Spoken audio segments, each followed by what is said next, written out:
شكرا لكم مستمعين الكرام لصغة بتاعكم الكبير في آي راديو من حيث الأخبار والمعلومات.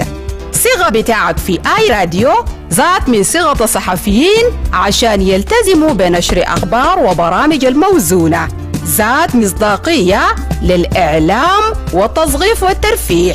نتيجة للكلام ده وصل عدد متابعين آي راديو لأكثر من 17 مليون نفر في فيسبوك حسب مقاييس فيسبوك في السنوات الثلاث الفات. Live from Juba, on air and online. This is iRadio News. Hello, good morning. This is iRadio News. First, here are the headlines. The South Sudan People's Defense Forces, Criminal Military Intelligence and the Tiger Division, in close coordination with their Ugandan counterparts, have recovered 236 cattle stolen from Amoro district of Uganda. The South Sudan Revenue Authority Commissioner General has instructed Nimule border station officials to fully enforce electronic revenue collection and immediately eliminate all cash transactions at the station. And elsewhere, Ethiopia has called on neighboring Eritrea to withdraw its troops that it alleges are inside its territory. These stories and more coming to you in this news bulletin with me, Lasuba Memo, and now the news in detail. The South Sudan People's Defense Forces, the Criminal Military Intelligence and the Tiger Division, in close coordination with their Ugandan counterparts, have recovered 236 cattle stolen from Amoro district, Uganda.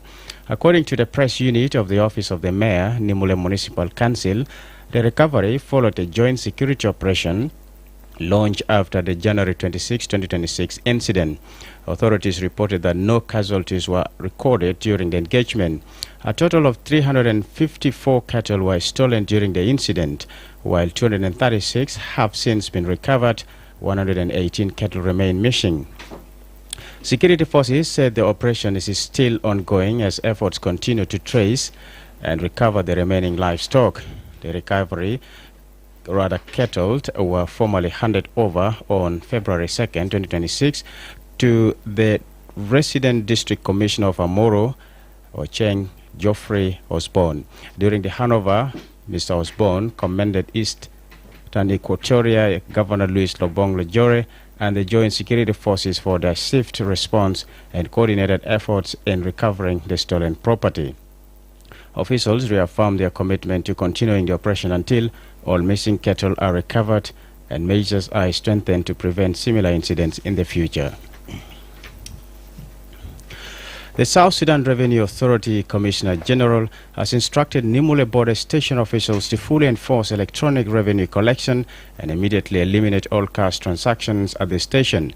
William Anyon Kwol emphasized that only payments through official system-generated invoices deposited directly into banks are now allowed, and any officer found handling cash would face strict accountability. The directive came during a high-level engagement at Nimule on Friday aimed at strengthening revenue collection and addressing operational challenges at the border. Commissioner General Kwol said the visit was intended to support officers on the front lines and to identify issues requiring immediate intervention. The Commissioner highlighted SSRA's ongoing push for modernized, risk-free revenue and management. Kwol, pledging continued oversight and support, and announced that similar engagements would be conducted at other key border points to ensure uniform implementation of reforms nationwide. Meanwhile, Chop Paul, the Commissioner for the Domestic Tax Revenue Division, explained that cash collections have been completely phased out in favor of electronic payments. He said exceptions apply only in remote areas without banking or internet access, such as parts of northern South Sudan around Rank, where non-tax revenue officers may collect funds which may be reported within 24 hours. The South Sudan National Police Service is set to acquire advanced technological capabilities aimed at improving crime detection and prevention following the approval of a Chinese-funded Smart City project. Speaking on the initiative, Minister of Interior Aliyu said the project was approved before his appointment and is supported through a grant from the Chinese government.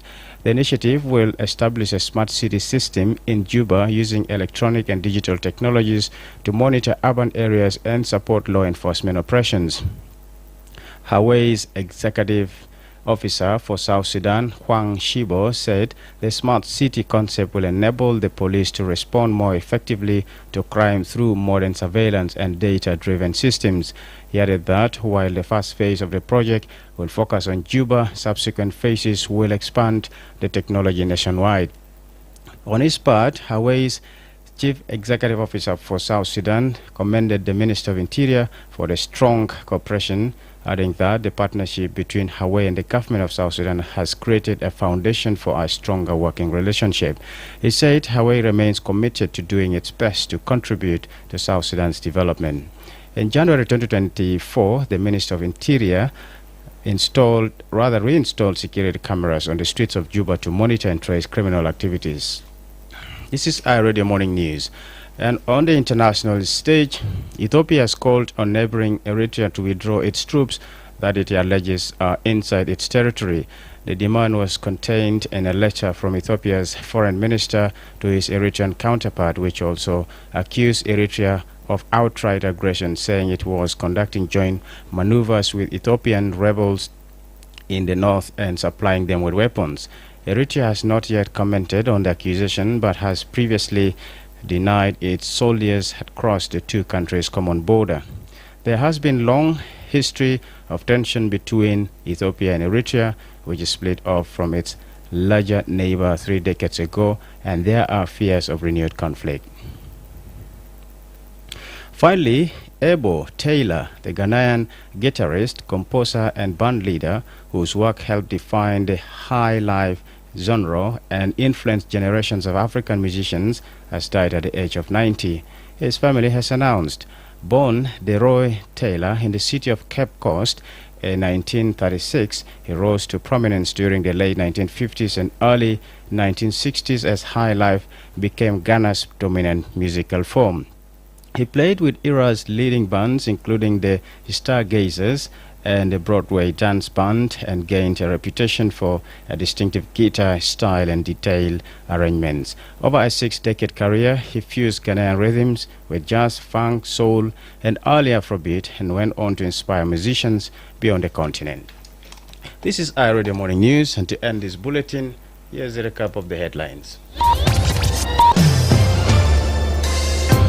South Sudan People's Defense Forces, Criminal Military Intelligence, and the Tiger Division, in close coordination with Ugandan counterparts, have recovered 236 cattle stolen from Amoro District, Uganda. And the South Sudan Revenue Authority Commissioner General instructed Nimule Border Station officials to fully enforce electronic revenue collection and immediately eliminate all cash transactions at the station. And also, Ethiopia has called on neighboring Eritrea to withdraw its troops that it alleges are inside its territory. That's the end of iRadio Morning News. If there is a story or an event you'd like iRadio to cover or report about, please send us a text message at +211 925 287 870. It's also our WhatsApp number. Follow us on X at iRadio Juba, like our Facebook page iRadio, subscribe to our YouTube channel at iRadio South Sudan. You can also visit our website and listen to us online at www.iradio.org. Stay tuned for news in Arabic at top of the hour. I'm Lasuba Memo. Thanks for listening.